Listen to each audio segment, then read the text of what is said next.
I'd like to start by welcoming Wurundjeri man Daniel Ross to offer a welcome to country. Hello. Look at all the naughty kids down the back, eh? No. Should come up the front so I can see you a little bit better. But no, you'll notice I walked away from that thing. There's something colonial about it. Nah, you're all architects. There's a reason why I don't like a lectern. One of the first things you'll think about is how is somebody invited into your creation? What does that look like? And for me, that is my lectern. That's my barrier, my closed front door, stopping you all from being welcome in my home, my ancestors' home. My name's Daniel Ross, and I'm a proud Wurundjeri man. I want to take this opportunity to share a little bit of my story, my ancestors' story with you all. Bunjil is our creator, the wedge-tailed eagle. Bunjil created everything we see, from the stars in the sky to the roots of the trees in the ground. Those roots of the trees intertwine through one another, sharing resource, just like we share knowledge from old to young. From the architects that have been in the industry for, well, I'm an electrician by trade and I'm 21, I promise. But how we pass that knowledge down through time, just like my elders have passed down the laws of our elders, our ancestors, and from Bunjil, about when the wattle blooms, we pause and we check in on our old people. How the seasons change, but we know when the wattle blooms, yam daisies are coming, tadpoles are in ponds, fresh new beginnings everywhere we look. Not too far from here, we've got the Birrarung that runs through country like the blood in our veins, providing life and resource.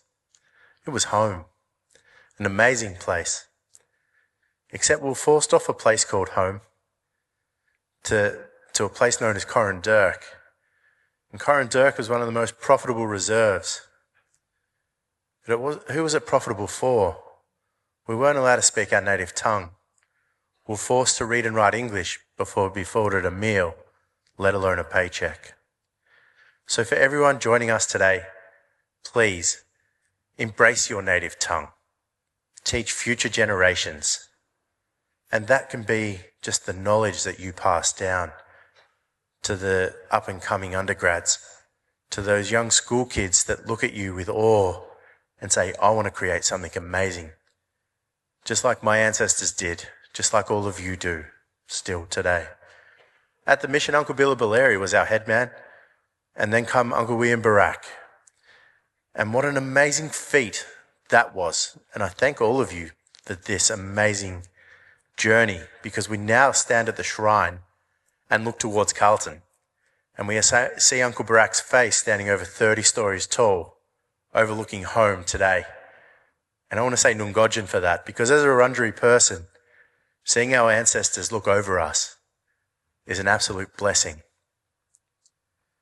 Uncle Barak advocated tirelessly, not just for me and First Nations, but for all of us, because the knowledge he had to pass down would benefit generations well beyond his tenure. My great-grandmother had the tribal name, Bulum, and it means white butterfly. So gentle, caring, nurturing. The old people have a way of knowing, a way of guiding. And Nam would be instrumental in opening what we now know as the first Victorian Aboriginal Health Service here in Victoria. And the mission, Nam wasn't allowed to play with coloured kids though, or Anglo kids, because she was different. She was fair skin and fair hair. A little bit like my first day of school, where I wanted to share stories of Bunjil, our creator, Wah the crow who would bring us fire, Willert the possum who would grow warm with us at night. Except I was told I wasn't Aboriginal because I was fair skin. I went home questioning who I was, and my grandfather sat me down and brought me back to Bunjil's law on how we listen, how we care, and how we come together collectively as one. And I ask you all to hold that at the forefront whilst on Wurundjeri country, on how you listen to one another, but also how you listen to country, how you incorporate that into the lived experience of those that are coming before us, after us.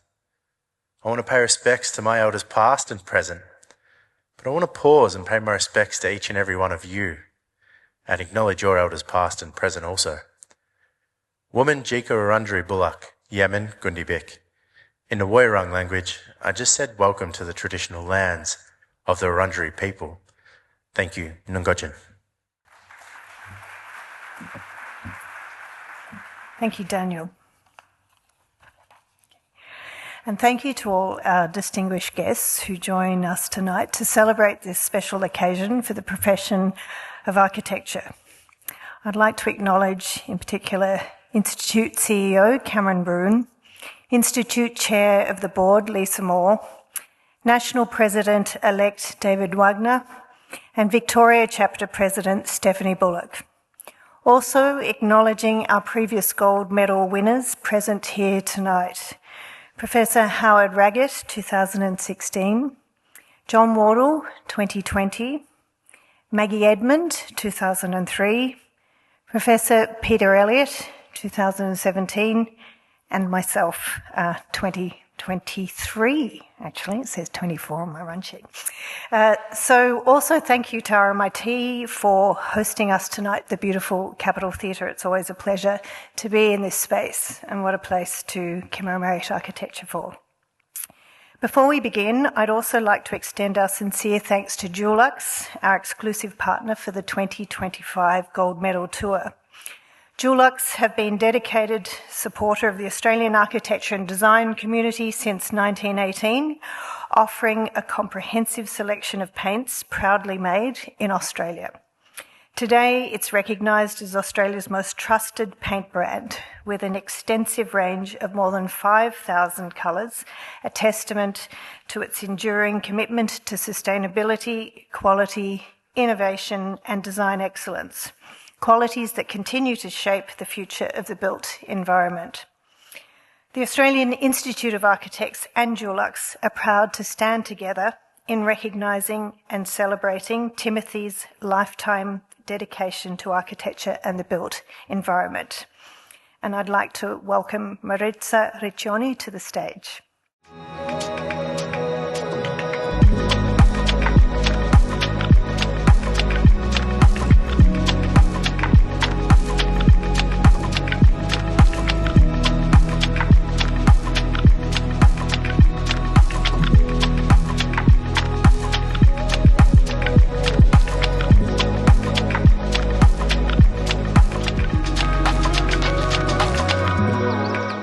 Worth doing, worth Dulux.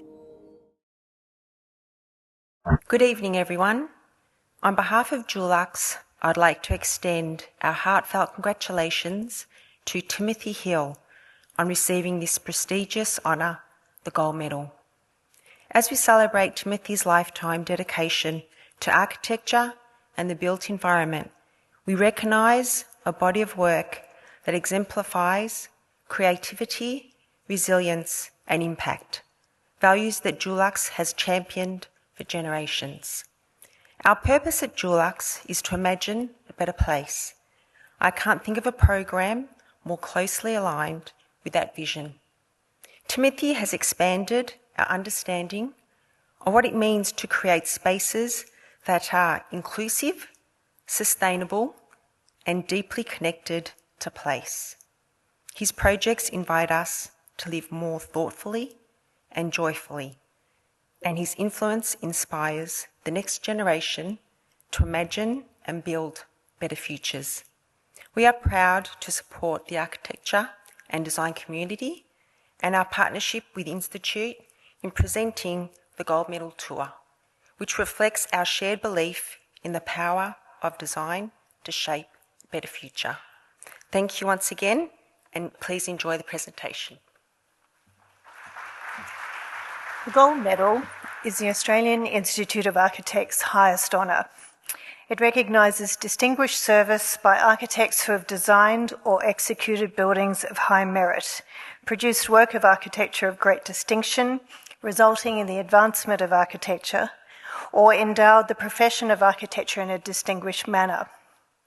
Tonight we celebrate and hear from the 2025 Gold Medal recipient, Timothy Hill, Director of Partners Hill since 2013. Tim has been part of international architectural discourse for the past 4 decades. Beyond exemplary buildings, his contribution to our profession extends to education, professional lectures, and various forms of advocacy that, in combination, make him a most influential architect whose impact is felt nationwide.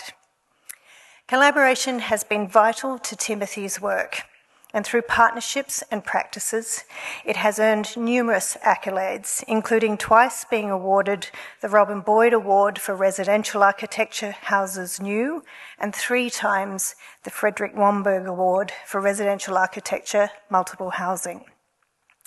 In 2019, Partners Hill became the first practice to win the Australian Institute of Architects' highest national awards for both the single and multiple housing categories in a year. The Robin Boyd Award for Dalesford Longhouse and the Frederick Womberg Award for Mermaid Multi-House with Hog and Lamb.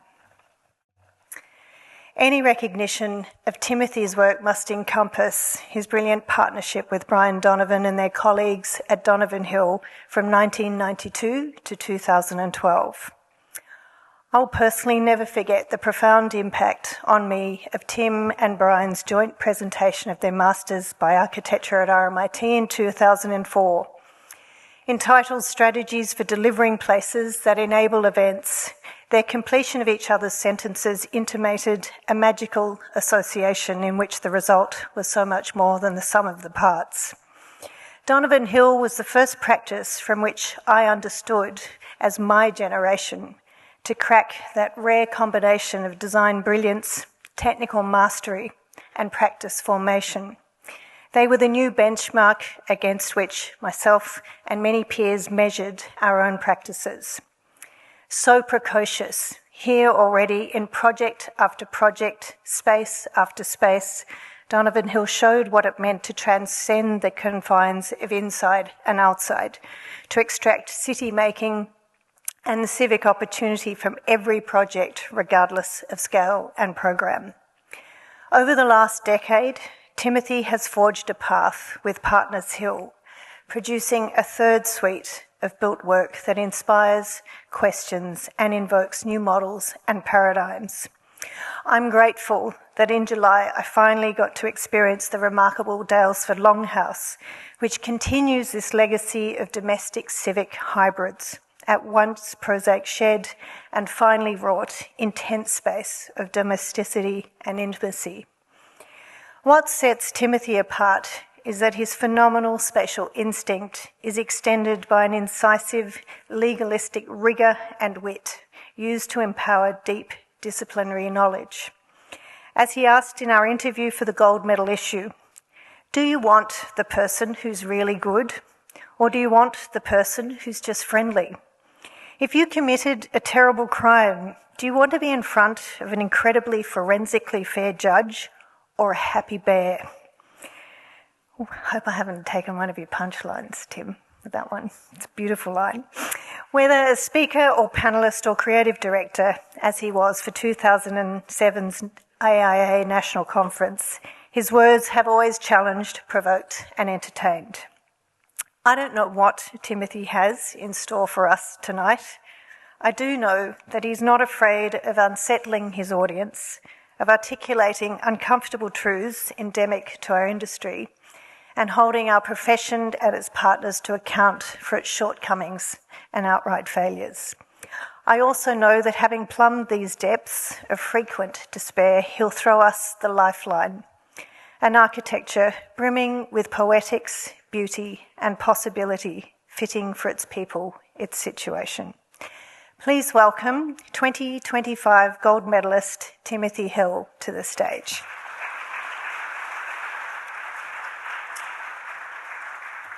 It's a lecture. It's the A.S. Hooke Address, which is normally given, it's always given, in the winner's home state. Apart from being I think, the first Gen X medalist. I also tend towards being homeless and stateless.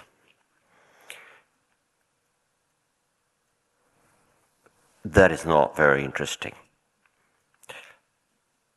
I've titled the talk An Afternoon in Mannheim. I feel very, very welcomed and honoured.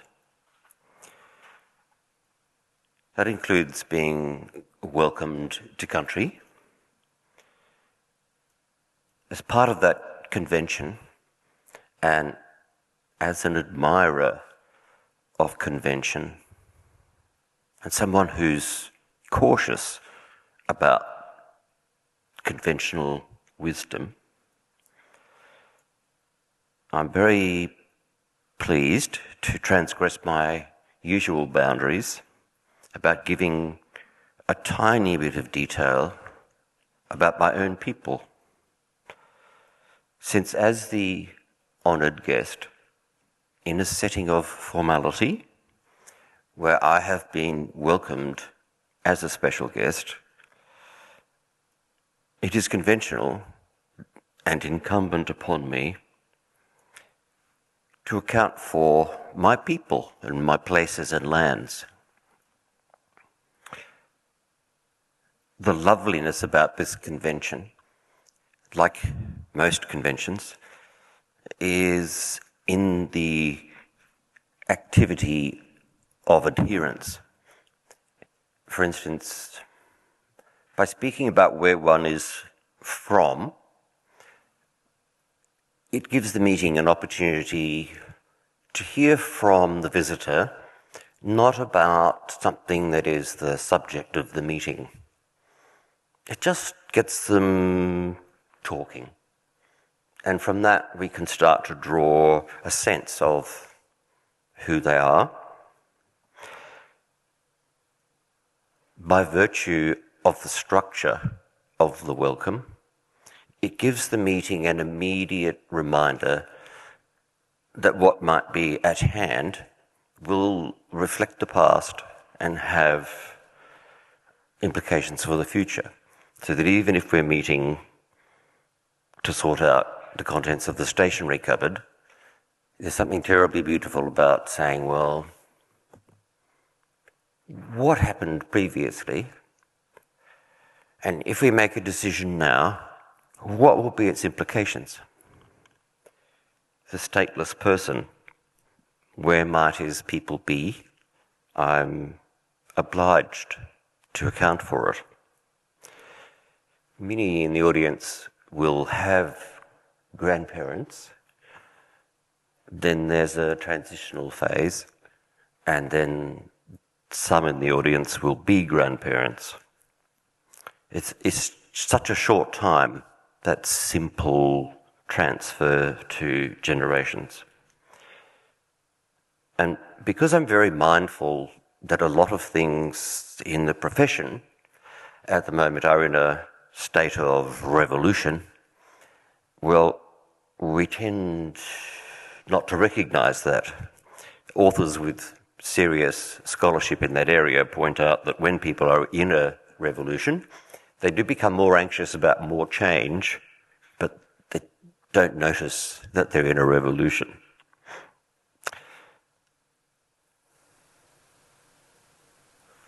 One of my grandmothers, in English we use the same term for maternal and paternal grandmother.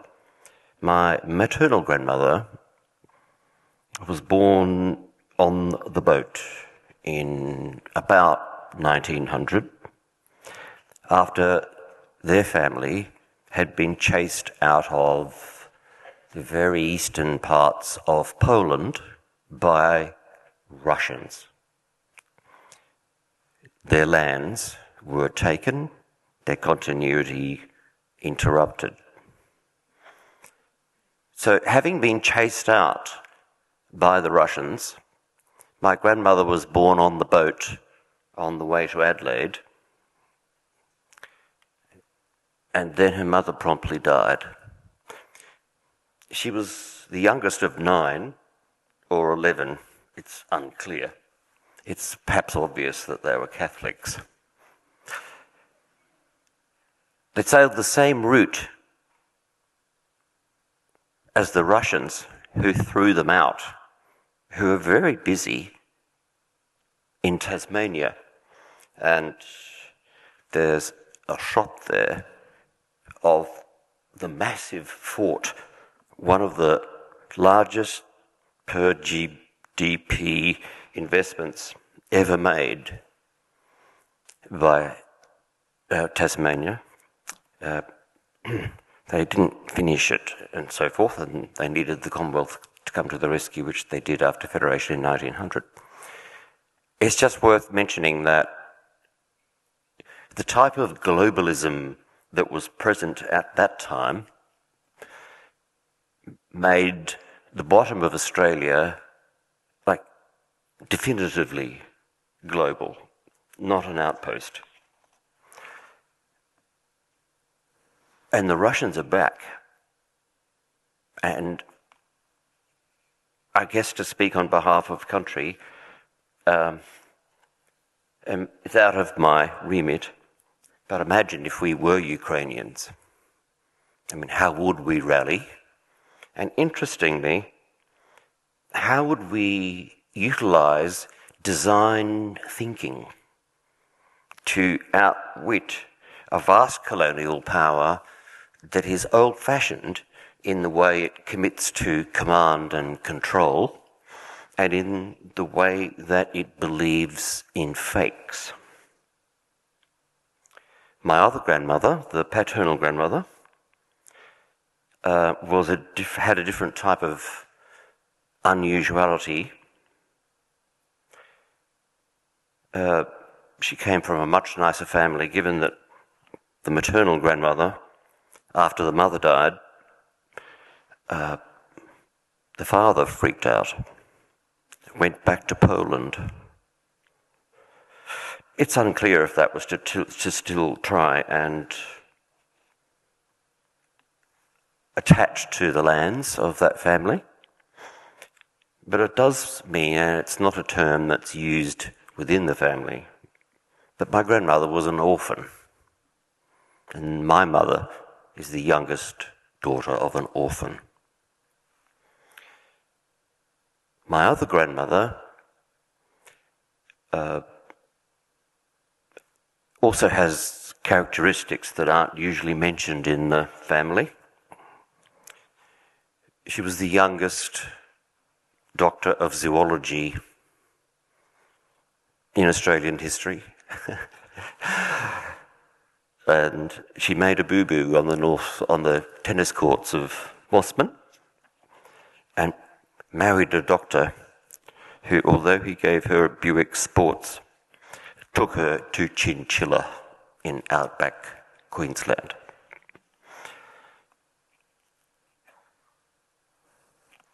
Not to be complicated, and to actually risk being complicated in order to be clear, having done that bit of accounting, we introduce an image that is only designed to help us all remember some things about convention. It's a real photo, and the building, no, he's found the laser button. The building here has a top which is attenuated amongst the many choices of how you can do the top of the building by presenting a public room as its form of decoration. It is very colourful, such that when the light hits it, it synthesises the colour and bounces it back off itself and starts to glow. I was just thinking about the dresses for her Madge. And Madge is of interest in the sense that I'm an Elizabethan. So I was born after she was crowned, and so much of my life has been spent experiencing a type of leader and person who was a woman, but who was effective because she never made herself clear. If you imagine the atrocities, the bad behaviour that she had been briefed about, we know so little about her, but we know so much about her stance, which was to do her job. It wasn't expected. There was that business where one of the uncles ended up having to be drifted off, such that her father became the sovereign and that she became the queen. That's interesting in the sense that although she's majestically powerful, we don't know if she ever wished to be. It's a very interesting thing to contemplate, since when we practice, particularly now, there's so many parties vying to be powerful, that power was thrust upon the Queen, and that for all we might say about monarchies, it tends, as she has example, to save on bloodshed, since there is something enchantingly neutral about having to just inherit the damn title, because the contentiousness about who bears it has been removed. I drift that way simply to recount an example of design thinking. I mean, how would one work to avoid massive tragedy by either having people compete to be the leader or having a leader that ever expressed an opinion? Since if we take a view or express an opinion in a situation where we don't need to, tragedy usually results. What interests me about this woman is the archetype that she presented. Do your job, separate your person. Now, there's a way that that relates to our profession, but it's a very good way to talk about what I call Kafkaesque, which we're in at the moment. All of us have complained, railed against, and paid for a bureaucracy in Australia that can't manage to achieve the simplest of things. And possibly that's because, and then rather than simply complain about it, I guess I'm offering the suggestion that has been proven to work. Just do your job. If you're a town planner, there's really no need for you to express your personal taste and desire for blue.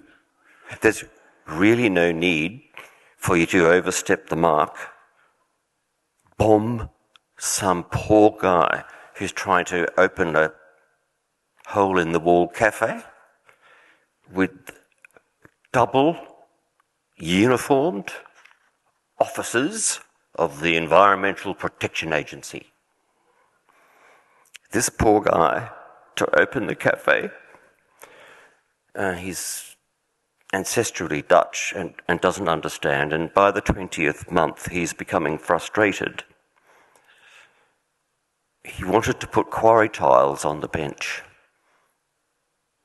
The Environmental Protection Agency, as represented by its two officers, is very unhappy about this choice of quarry tile.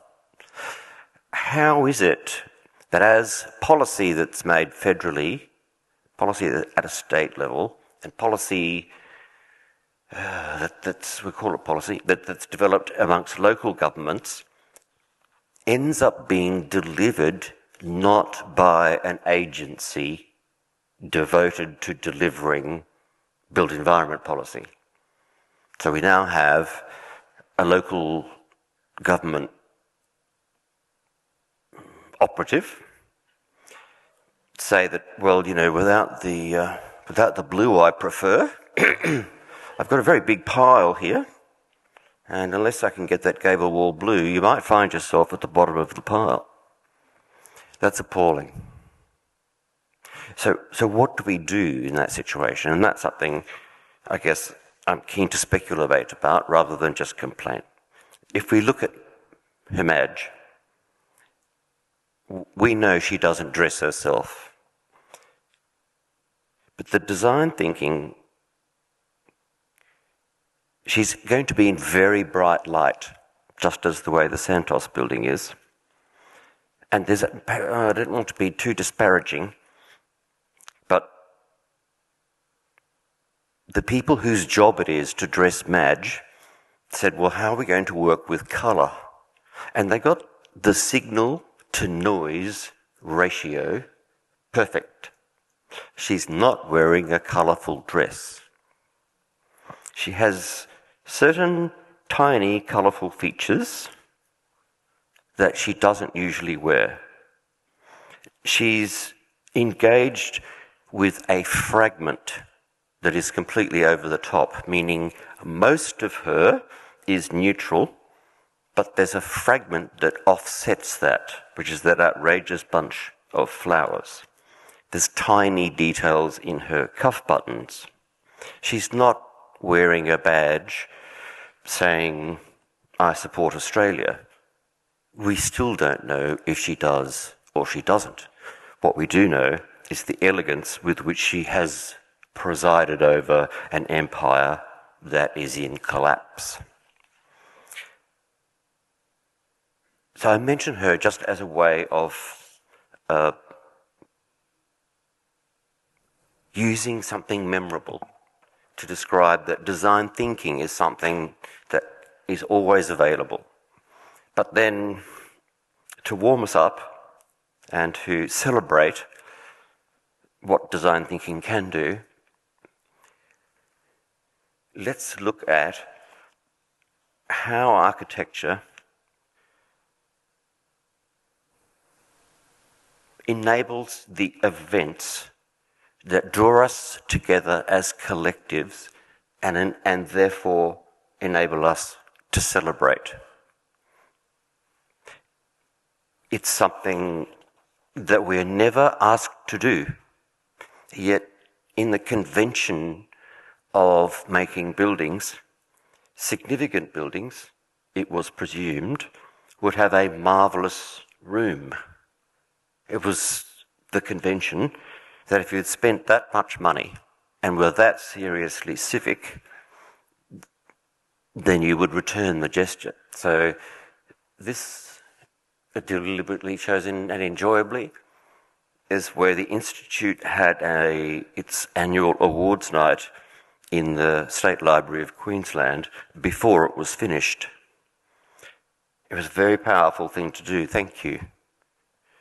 Because the library had never imagined that it might be a place where events occurred, such as this.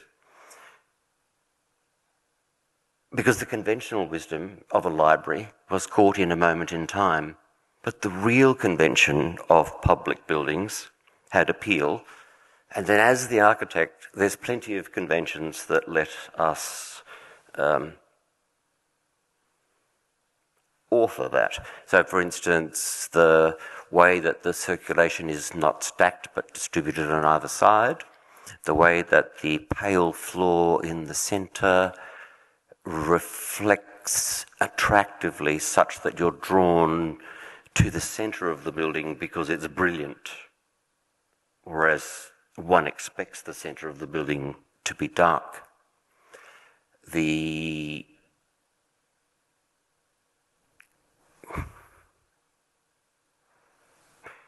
The other features mean that we have to take account of time.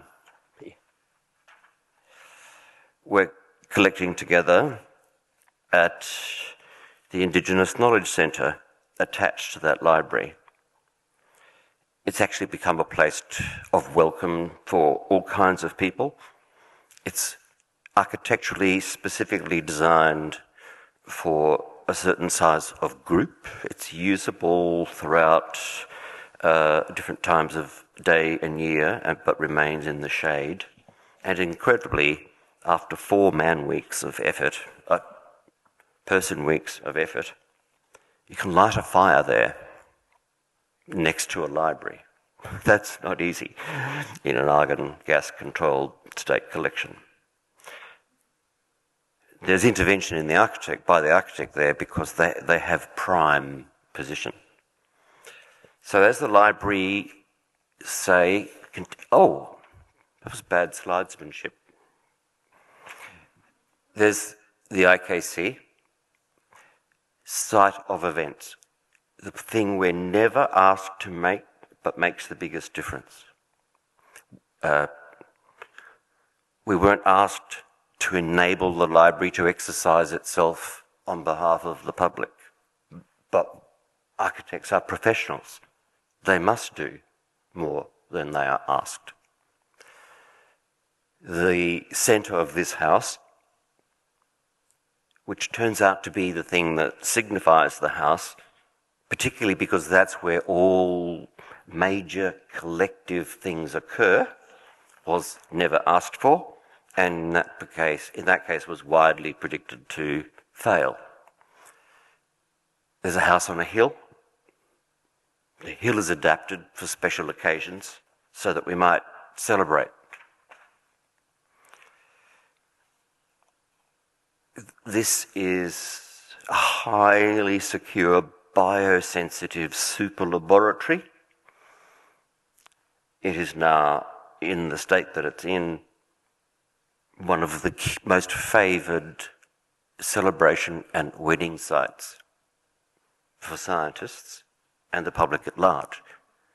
The design means that it's an outdoor space in which you can offer a reliable calendar because it's covered, and the adoption of convention about how the sun works means that the big work of protecting this space is done by the outer facade, which means that the inner facade can be transparent. And it's one of those slight things that makes the most enormous difference. And it's something I'm always keen to be in discussion with with one's colleagues and one's jurists and so forth, but I'm not sure anyone has ever noticed the facade works to disguise the floor plates and thus form itself as a void in its own right. The complete lack of mullions means that the visibility across it so that you can remain in touch with other people is the acknowledgement of a convention that makes a lot of difference. The undersides of the spandrels are mirror polished, which helps it suspend itself as if the source of light was uncertain. I'm carrying on, only to try and introduce that the sources I have always relied on as conventions to be deployed when designing buildings are from all times and all places. This building, which faces southwest, has a marvellous celebration place on the roof. The balustrade is high,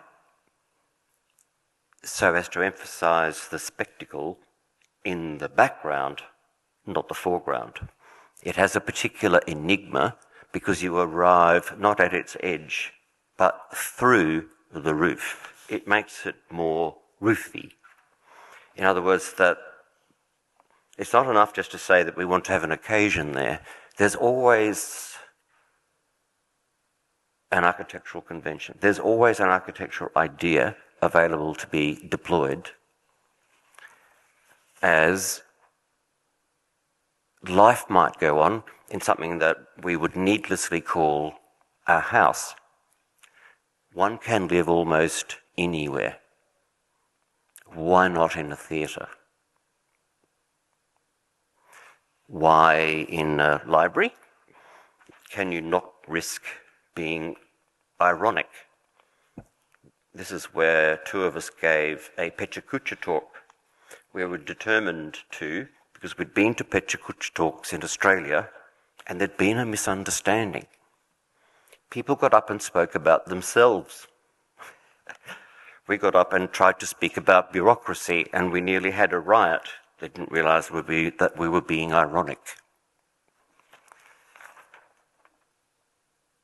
The gentility of the room, some of you will know it, is established by the lining of the room, which is made of teacups. This is the widow of Neville Bonner opening the building, which was very soon to be demolished. Here are people who in an Australian expectation would be preoccupied by the view, but they find themselves under another garden, and the garden is populated with small buildings that actually have an affiliation with the buildings in the longer distance. Such an unoriginal idea. A room that is below the Santos Tower, deeply indebted to the Japanese. And it's just a coincidence in this photograph that it became called the Madmen Room.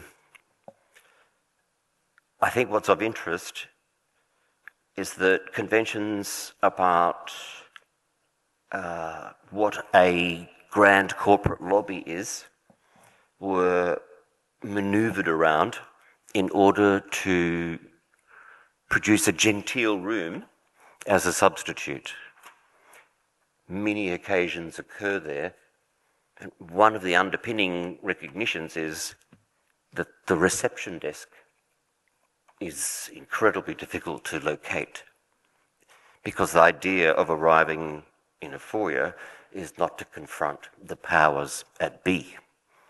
You, as usual, light fittings, purpose-made, tables, purpose-made, mullions, purpose-made.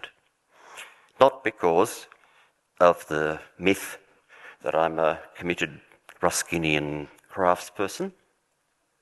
It's because when you're doing a big building, making the fitments is cheap.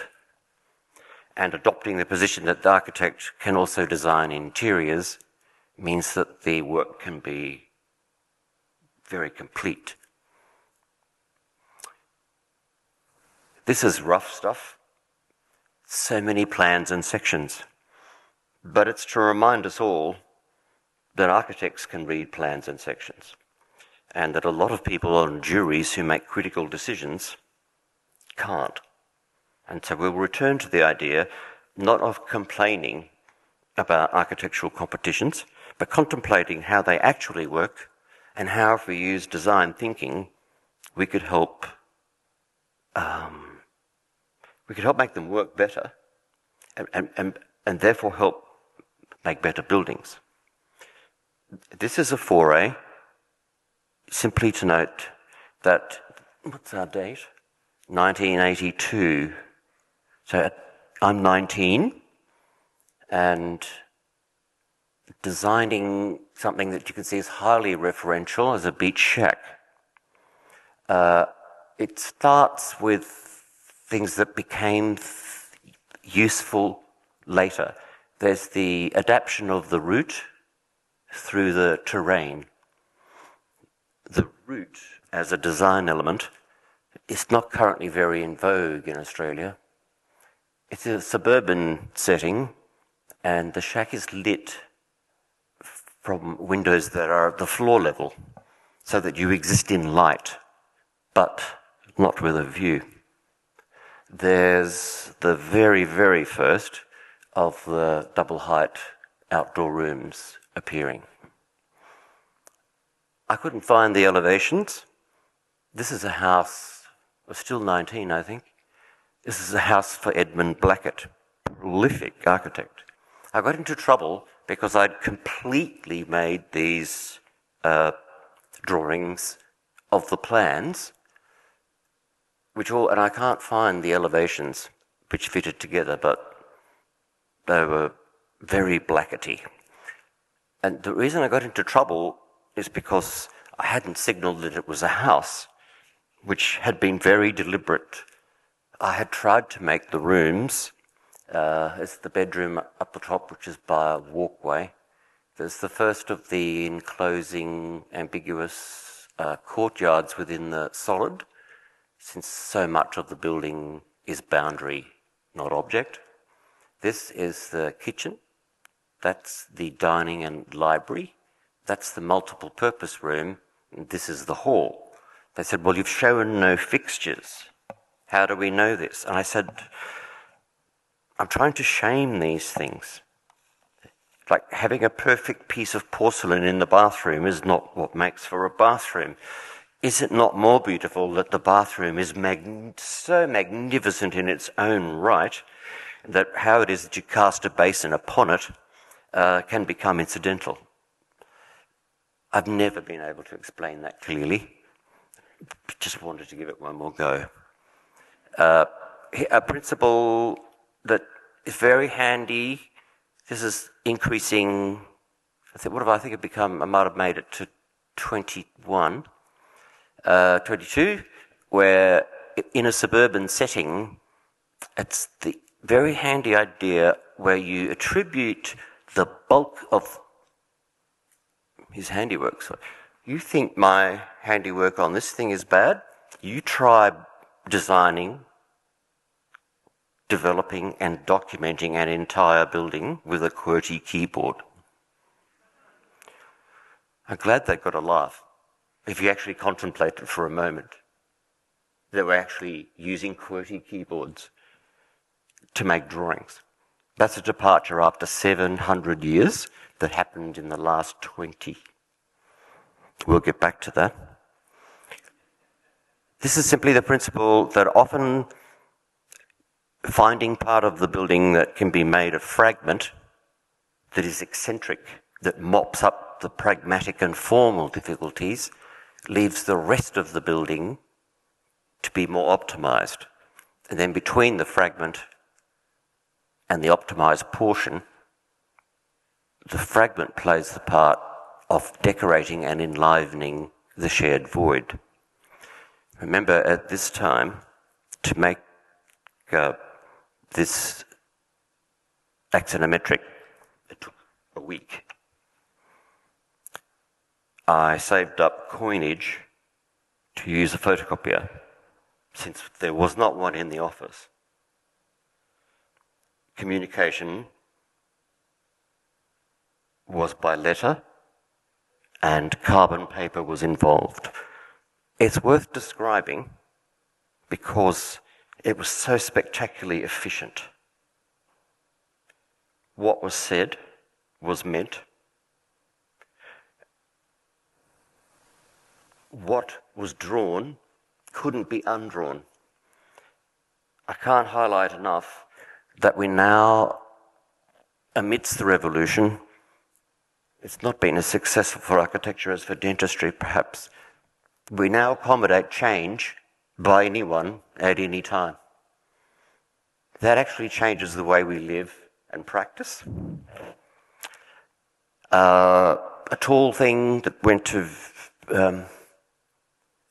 I'm not good. I think I'm enjoying the fact that this doesn't work.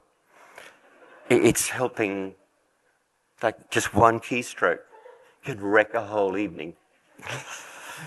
I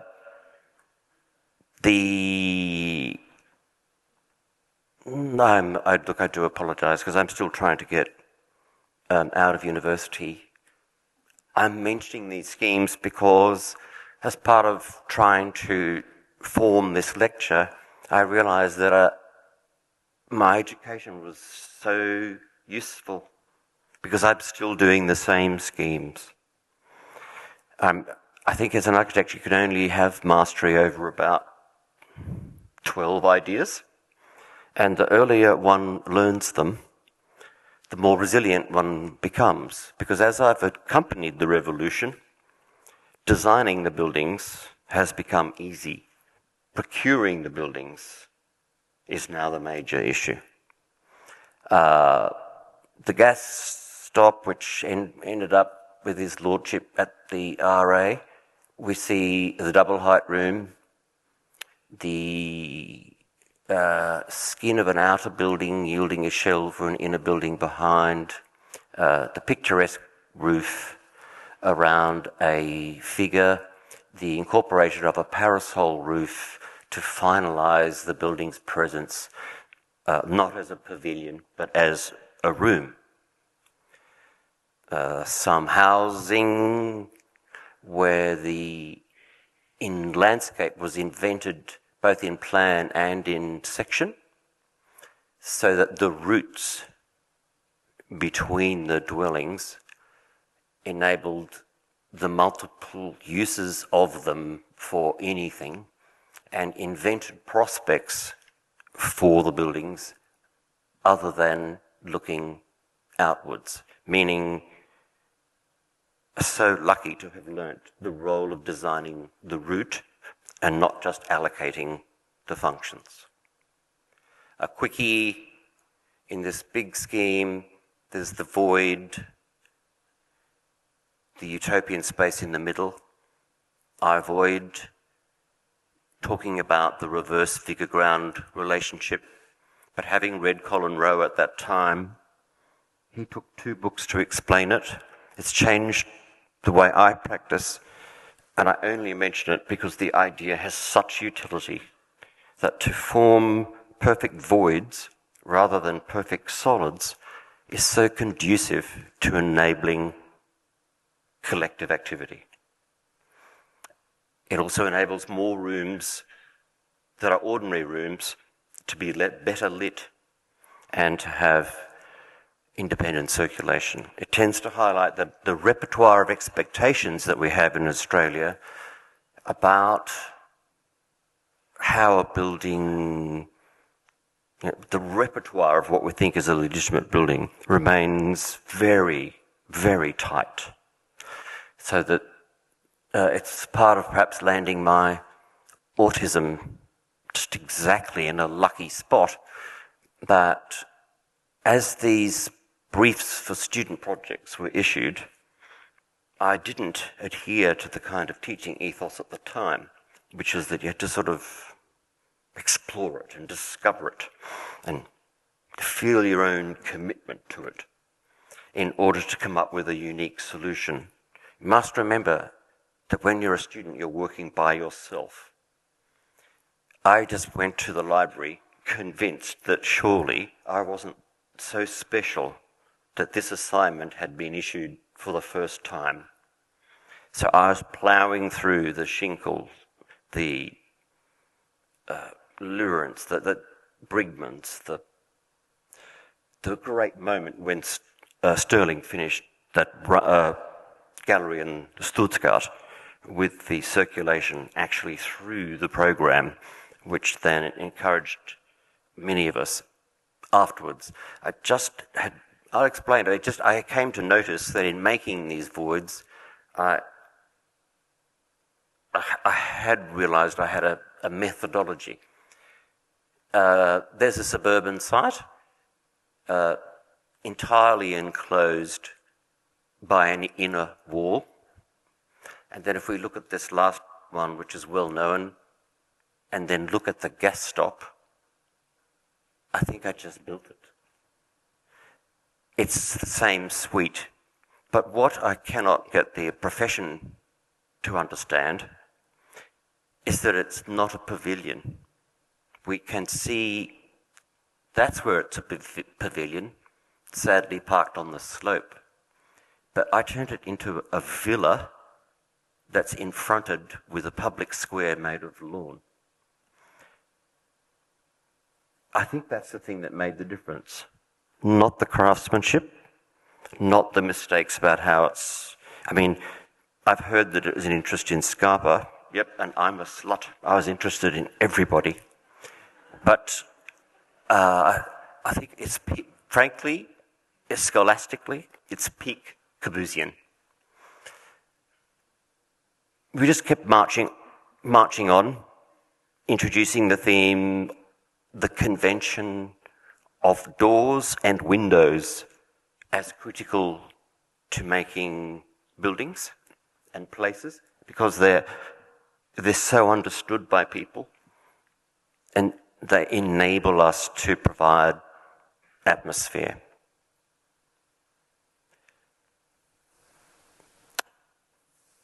The realm making where the pavilion was secondary to an invented landscape started to become standard, and it is actually the proposition of the Sea House, which is this perfect void and that perfect void with a design that connects them. It is remarkable that even the bathroom partitions are made out of concrete. It recently received the 25-year award, and it's just one of those things, I think, that as Australians we've got to up our grasp of pitch, because we've ended up teaching the town planning profession, and the poor things have no idea apart from breaking it up a bit. But there's a lot of other vital aspects of trying to make cities apart from forms, and there's a lot of other ways they could do their job.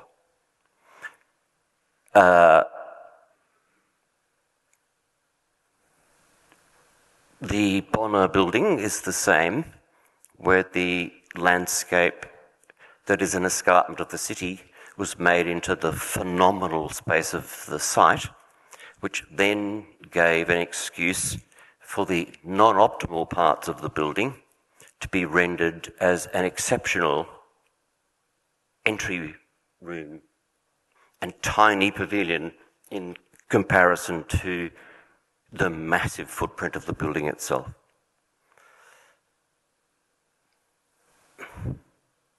This is simply to have some fun digressing, and to emphasize that if we need to be assured that someone who hasn't come from the established traditions in Australia has been very busy quoting everything that he could find as a baby, because I started designing this when I was 29. It's because of luck. And the thing you do with luck to ensure it is accept that it doesn't last, but when you have it, try and make luck for others. I just can't bear to not have it a bit understood what goes on truly in some of these buildings, because I think they'd be so useful. Like this room has no glare because that is fixed glass with a light shelf that projects at the sill and masks those solid flaps from the rain. The house has no corridors. It's French in the sense that this room connects to that room, and it has an alternate route through the main space of the building, meaning that the plan of the building and the fact that it's made of concrete, which in the secret business of things, Mr. Ando, or Maestro Ando, has been out and approved of. That's the significance. It's been written up as another exercise in carpentry, but we'd rehearsed all that previously. This is the last concrete building made from hand-built plywood because it's better than machine-built plywood. And scholars who are more accomplished than myself compare it to some of the most exceptional concrete work in Australia, which is at the Sydney Opera House. I just would like to note that having built that building, not in a lovely sort of singular way that might be reported, but while frantically trying to earn some money doing koala shops and all sorts of things, No one has ever asked me to do anything like it ever again. Very bad for business. I'd been reading my Utzon about balancing the glare so that rooms that had a spectacular view had an ambience that meant that you could see the view. Some of this is just deliberate archy porn, just to make sure that you know we were always in the running. It's just that we've always carefully chosen to try and photograph the idea. The bedroom, that's a complete commission of the his and her side. All the joinery is an exploration at the time about, as the new polyurethanes were coming about, how you could use glass to glue to timber so that actually the glass became the structure. The his and her bed. The making of miniatures. The small building, which is the lantern, acting in companionship with the big buildings in the background. I think very superbly ripped off. I can assure you none of this is original. The wiggling furniture that defined the territory in the rooms, straight out of Corb, the idea of setting up masses that when top lit are appreciated as if they were outside rather than internal. Sterling did it also.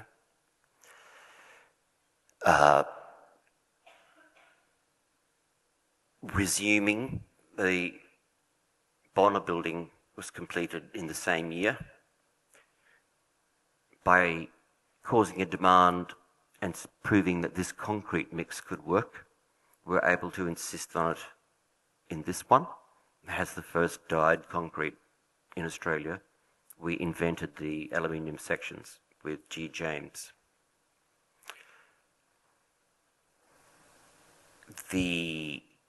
Straight out of the rulebook, the major room was decorated by the shadows of the ornaments on the outside.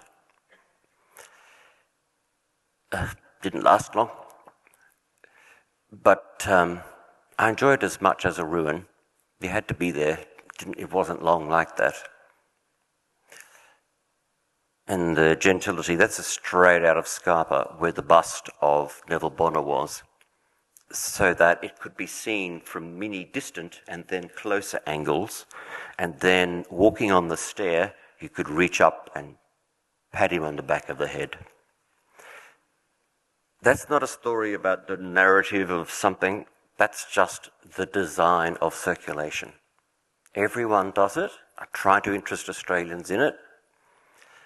We resume, I've got other stories that help us remember each of these buildings. Not enough time. Way back, what's the date on that one? 2001, beginning the brickwork experiments, and then having designed those suites of houses, it then informed master plans, the big buildings, the provision of the miniature building to do all the hard work of being beside a freeway ramp. We condensed the program, given that the building had to have lifts, how they could actually have more purposes, and we produced another spare site. We lost. Statistically, one loses in those competitions. It was not understood why we'd made public space in the northeast building on the ground, and it was not understood why we'd set out the building in a gridded city on a grid. Loss. These things become worth mentioning to build up to why it is we should spend a fortnight just thinking about, and then being able to publish, how to commission a jury. They can read plans. Mostly the people on the jury are architects. One of the people on the jury is very familiar with the building type. The client reverses the onus of expense such that instead of the practices spending, there's another $250,000 to try and get my door swings right on a huge project where that's never going to make the difference in the decision, but keeps probity officers in work. If you reverse the onus and the architect spent one day making the submission, but the client hired 5 very competent people for a week so that the proponents could have sets of 3-hour interviews, it's the proprietor's building after all, they can invest in it. That would mean, especially if one of those jury members is appointed to be continuous through the rest of the building commissioning as a reference point, that would mean that better decisions could be made and the current trend for kind of fake transparency could be patched up. And we could reflect actually what goes on in our fee agreements, which is another fun thing to do, where one appeals to patrons of the profession in a very straightforward way to make transformations. Remember, we are trained as the generalists. We're the people who expect transformation. We're the people who, when you give them a blank piece of paper, 7 years later, you can walk into the building. Now, a person who has finesse at selecting things on Pinterest can't do that. But at the moment, they have sway. And the way to start the conversation with a Pinterest officer or authority or chair of the jury, they may be the chair of the jury because their wife recently died. They might be the chair of the, for whatever reason. I can't keep spending $75,000 to enter competitions, arriving on the scene and get asked by a juror what an axis is.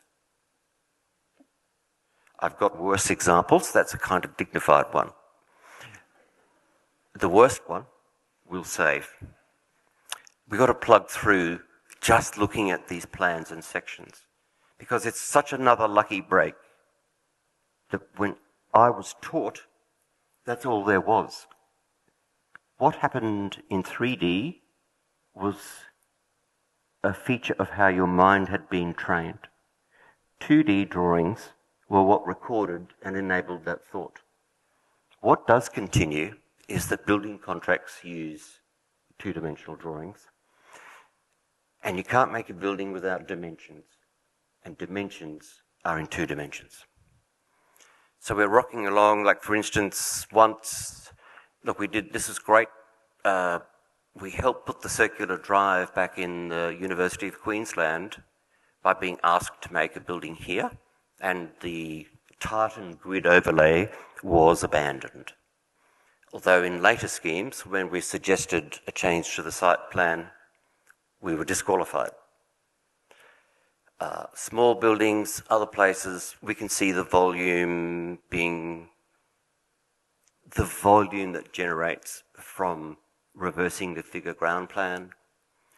Here's one, for example, where they wanted a new hall, they wanted all sorts of things. It's a school, they had an existing hall. I just couldn't bring myself to say, well, sure, demolish the hall because it's bad. Like the new thing is to fix the goddamn hall up. Just as you need to keep those housing buildings that have already built in Melbourne. It's outrageous that they're being torn down. But how does one deal with that? Maths. The French have proven that it's just too expensive. And this Australian assumption that as we keep developing, as people keep going up the ladder, it's very easy to point out that you're not generating any value. Ask Michelle Bullock. We can't get those interest rates down because in her notes, she does quietly remind us that the building industry each year, which employs 40% of the male population, remains unproductive.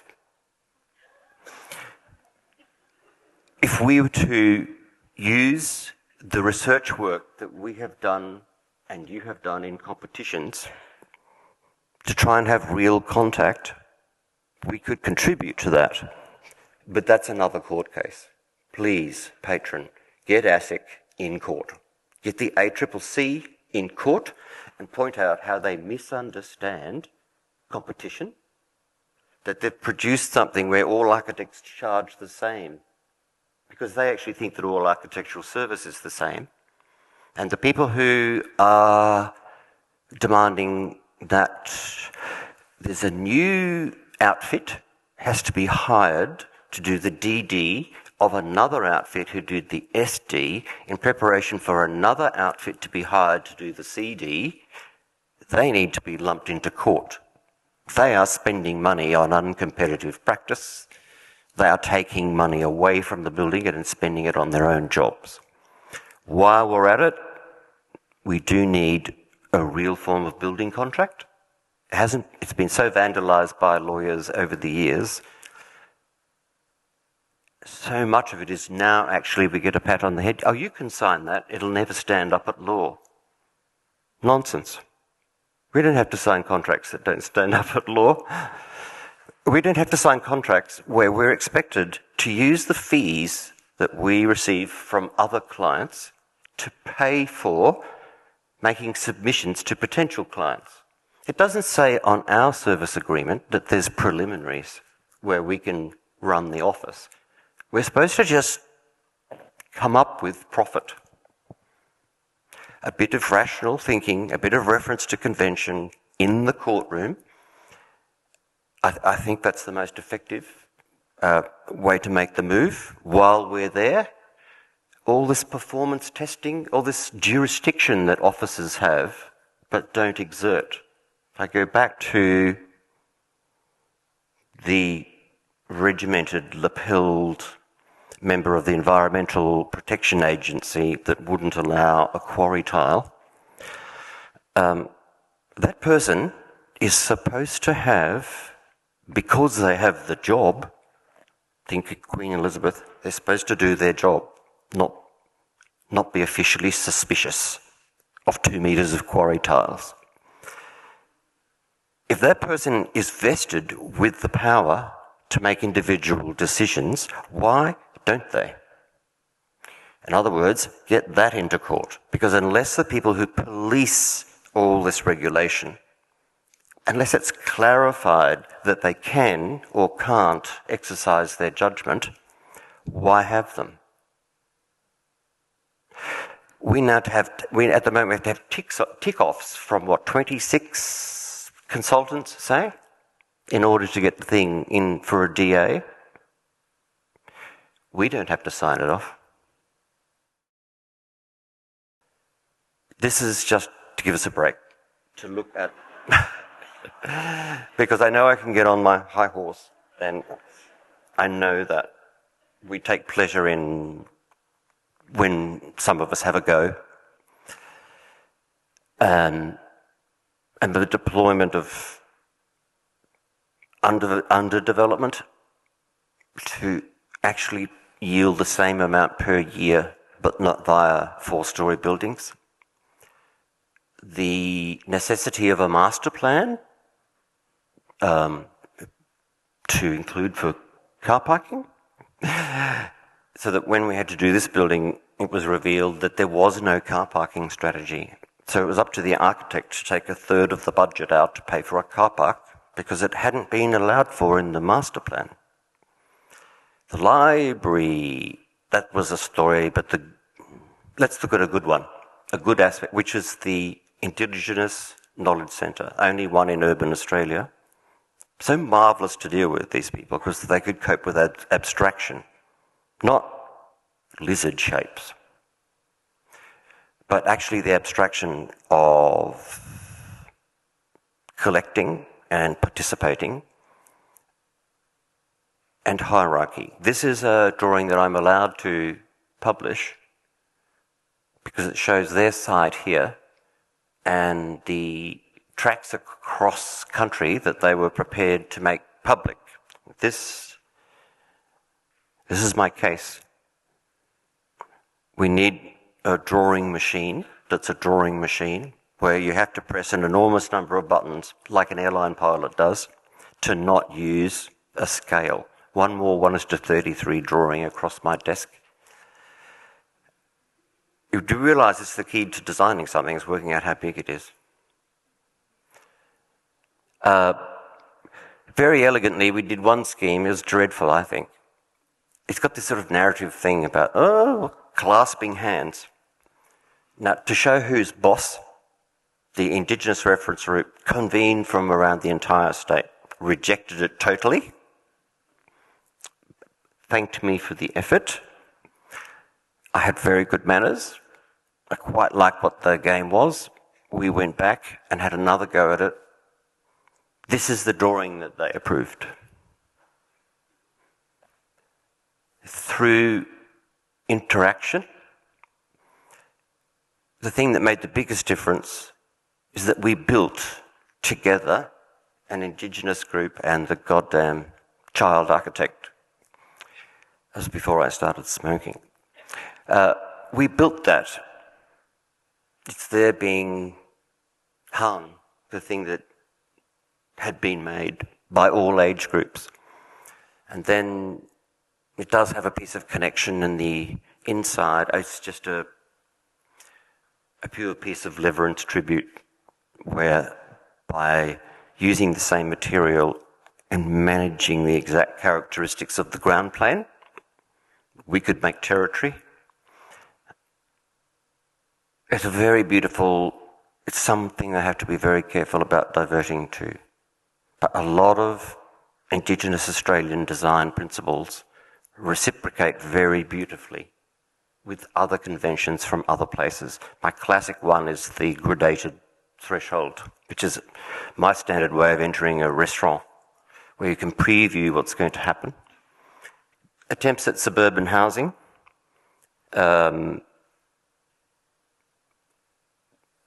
We've done much more master planning than might be imagined, and it's well informed because we've worked on so many master plans. This is one on the Med. It's a system that we've often used. We're having then explored the plan. Here's the architect working in the hotel room producing this set. Each plan is the same, and to try and assist people understand the differing forms of experience that are generated, we highlighted each aspect of those on the same plan to now a kind of synthetic effect in the mind. It has the various things that are thought of as sort of narratively interesting. No problem there, they were so good. Pleasure to include. But what qualifies the master plan as having utility, this is the beautiful drawing we used to explain what an afternoon walk was. So it had a path that took you either half an hour or 90 minutes. It then became the kind of the computer version of that. And then the thing that you'll see that's repetitive, that perhaps don't see in master plans, is that every lot is designed. Because the tool we used to determine the key dimensions in the master plan was trial designing the buildings. So those houses were checked by designing the house for the viability of how the module would then emanate out across the site, which is usually done in the cities from, in France for a very long time, and remembering that in the Australian cities, which came out of handbooks, the older parts of the cities are usually the preferable part, and that's not because the person in charge thought they had a bit of a hand for it. And because they were in charge, well, they could be an architect. That's a new thing. The military folk pulled them straight out. And so we were very keen to use, again, those conventions that applied and be able to render it in a three-dimensional sense not by describing it in woolly paragraphs, but by testing the buildings, the road gradients, and the street network so that it could become that. Then returning with what fit-outs can be if they're a urban space.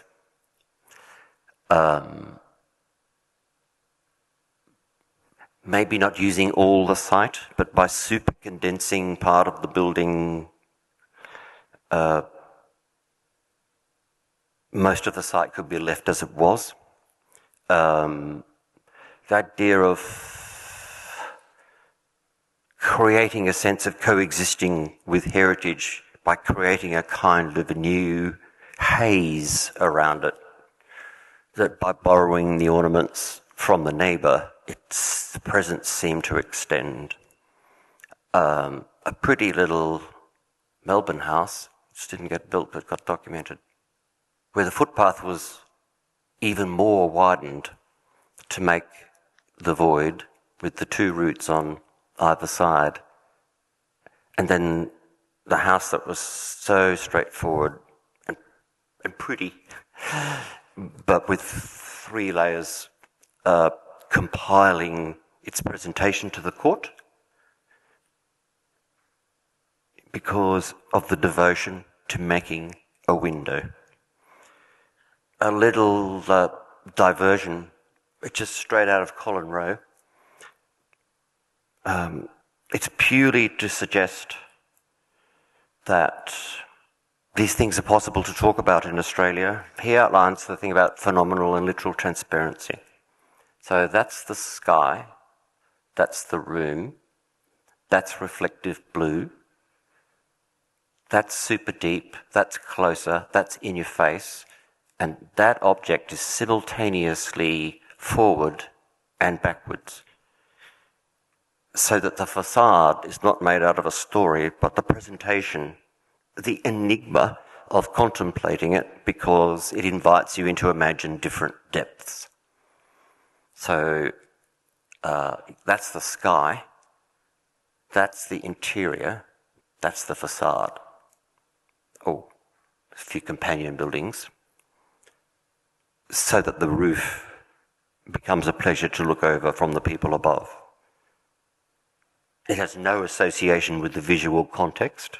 It looks like nothing else in the street, but it has an ethos of being co-participant. I'm running over time. It just means that when you're in the room, the garden doesn't go into glare because it's bounced, because the light bounces. That's the ornament that is in the garden, but also in the room. I selected this one particular, and then as we climb, the thing that is actually the dominant element of the form, which is the thing that moderates the light, in my view, this is a particularly bad example of my attempts to do that. But the garden has a different presence because it has its own way. The building accounts for how it is lit. To resume, there's some buildings that have never been seen. There's some inadvertent care. There's some fun about saving money. So this little brick building does produce most marvellous room, and painting the underside of the extending slabs that made for cheap glass cleaning turned out to give an enigmatic presence. Building in Kathmandu, building in fit-out, stacking these things against each other. For instance, a fit-out that observes the convention of a streetscape. Always great clarity in how things are ordered so you can navigate. Once you change the scale, a cupboard can become a 3-story building.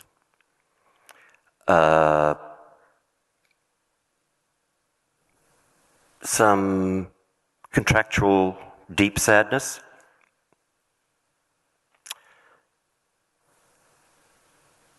So easily dealt with. So many of us have made so many claims about D&C, but I've been watching the Commonwealth Parliament the committee system has produced the report that endorses the CSIRO report, that it's overwrought. You don't save any money, and it was very intriguing that we built the fabulous TRI. I think it must have been one of the last $900 million lump sum contracts in the country, while on this building they were frittering. Take a look at the difference. The way to fix it is with the patron to pay a KC to go into court and say,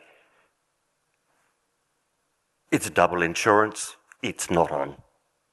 The builder is saying that they're going to take responsibility by pretending that they're a registered architect under the contract and that party is also insured. Ban it. Then take a copy in translation of the Vietnamese contracts. They're really good. Trying to make a little building inside another, a constant theme. I guess amongst architects it's interesting to note that the simplicity of the plan has a completely different character to the chaos of the section. The section as it does, giving certain qualities to the object, and the plan as it does, managing the dramaturgy and the organisation. Tiny ones. Now this one, massive housing scheme, for a university, on a university. Very beautiful plan, long buildings beside streets, a perfect quad.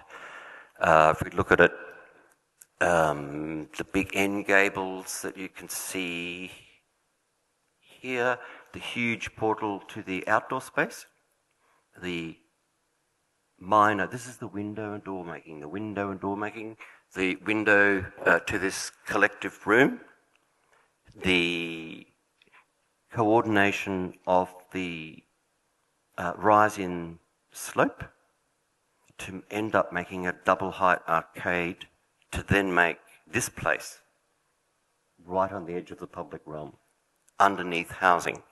The colour schemes, I'm sure you can recognise the concrete profiles. I vividly remember, very sad that someone lost confidence and put those stays in. That would have been value management pretending. Let's not dwell on that. Let's go to see the beautiful window that was supposed to be the window for this space. So the project manager, now this is where I'm going to be very naughty, and I'll finish soon. It's just that there's a whole lot of characters who behave really badly and arrogantly on the basis that they're never going to be accountable. I'm not going to be undignified, but I'm going to make it very clear that we designed this scheme because we came first in a competition. This scheme that is built, that uses our documents exactly. Have you ever seen one of those before? That was given to the firm that became fourth in the competition. The drawings that I showed you, I noticed because the building won a regional award. And I read the reasoning it was awarded. Exact same paragraphic structure from my own DD report. Now you can take papal advice, which is to simply stop that, because you'll go blind.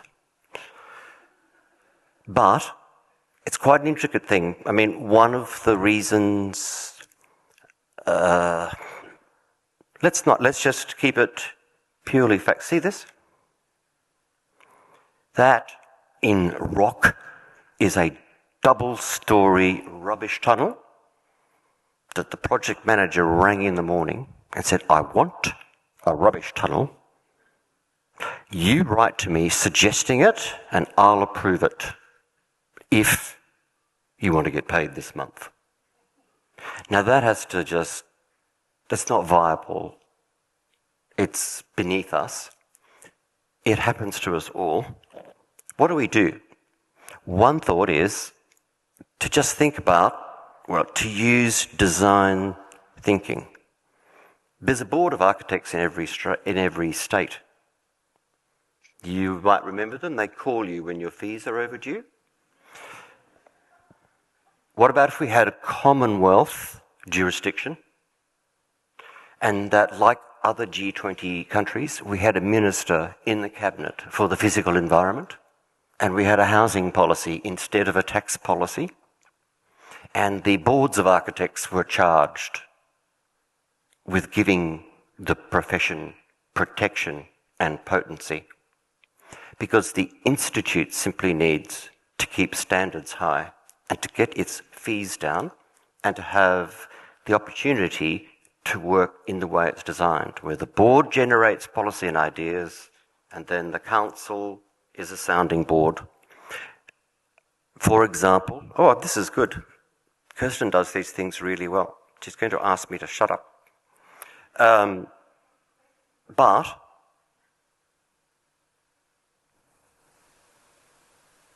if when this happened, instead of going to the institute who told me to go and sort it out amongst yourselves, fair enough. What about if I went to the board of architects and they saw all our documents and then they saw the ridiculous claim in a magistrate's court within 48 hours? I just think it'd happen less, you know. It just brings out the worst in everyone. And so to get speedily so that we can have some questions, and while we're just zooming through the droll business of showing how it's not that, we need this like fundamental idea for each building and it's going to inform every detail. It's that maybe there's just a suite of ideas and that you can use them again and again, and that you get better at using them, and that because we can become better as we age. I'm the right age now to do quite a good building, and with seniority, let's mark it out for Australians, to do a building that I haven't done before. That's what senior architects do, because they become generalists. And this is just pure porn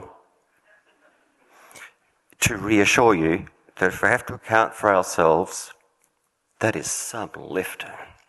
If we have to account for ourselves in another setting, we have the goods.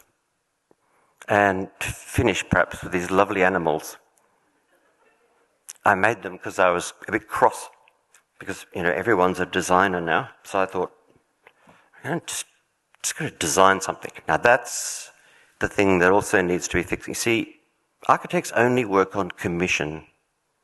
You've got to go right back to the 1960s. Patrons, this is another court case. There's a difference. The whole Australian system is juvenile. We need IP that is commissioned, is different to IP that is self-generated. That value needs to be built into our new services contract. 6 weeks. Let's do it in 6 weeks.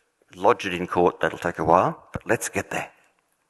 And these little animals, it's just that you put them all together.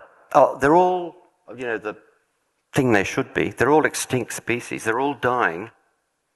The silk, dying. The Himalayan sheep, dying. The yaks, dying. The species of timber, already dead. It's just that when you gather them round in a circle, they smile at each other looking at the Aral Sea, kind of dried up. And it's just that when people sit on them, the people see each other and the animals are smiling at them. Like they're saying a happy thing. They're saying, come on, don't be, we're saved, reflecting on Canberra. Let's leave it at the animals. Just so that we can imagine us, that because of a design, we formed a little group. Even our own bodies became the final point of the enclosure. And if that could happen, then we might have another afternoon in Mannheim, where Bach just did his job. He wrote all that incredible symphonic music, but it passed as a mass. It was brilliant, but local choirs could sing it. And it was played in a Balthasar Neumann church on a particular afternoon in Mannheim, where classicism and the Enlightenment tipped into becoming romantic, which was about how people felt about themselves. I think it's time we could have another golden afternoon. Just think about it. We could go straight into questions if there's any time.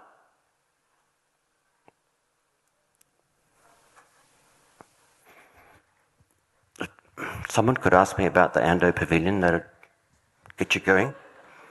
If you could raise your hands, please. We've got some microphones in the audience. It's always good to use an anecdote.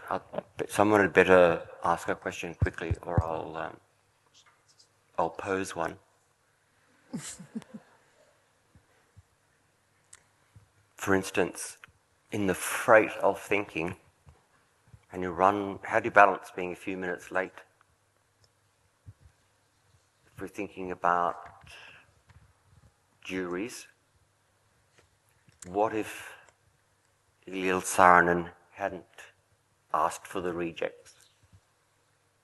What if Saarinen hadn't designed big buildings himself? No opera house.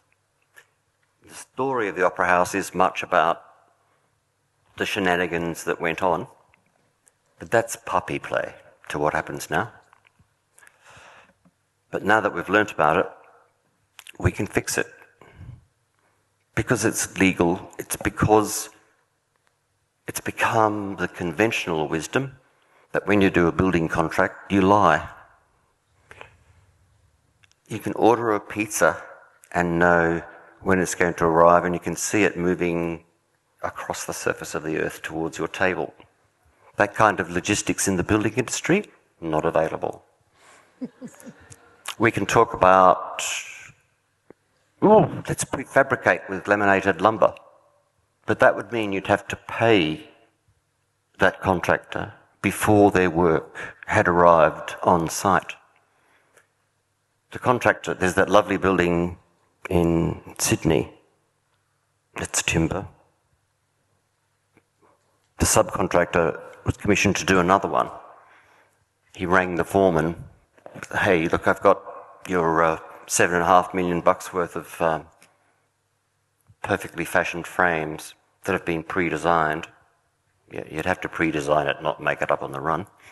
Where would you like them delivered? Mate, I'm so glad you rang. The other day we changed the building to steel.